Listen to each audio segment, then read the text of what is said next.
Hey, how's it going? I'm Alex, and today I want to show you a really cooler backpack that this brand sent to me for this video. And when I'm talking about a really cooler backpack, I mean it. This thing is phenomenal. Looks really cool, but also works really good as well. Like if you're gonna be camping, hiking, fishing, just going on a road trip or something like that, because you can put up to 30 cans in this thing.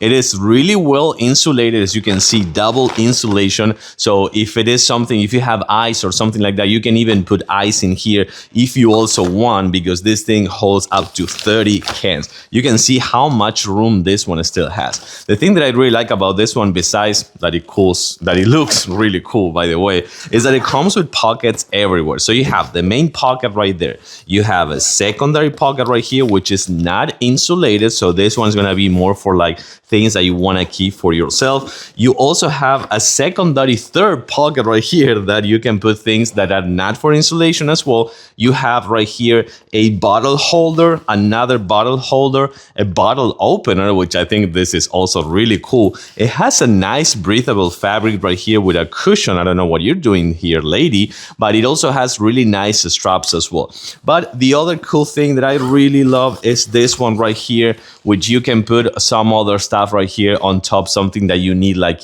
within easy reach and easy access, like quick snacks. But I gotta tell you, for just going camping, hiking, fishing, or just, oh my God, no, or showcasing it to your friends, because this one looks really cool as well. This is phenomenal. Really nice, cool looking, cooler backpack that they sent to me. This is really cool. I totally recommend.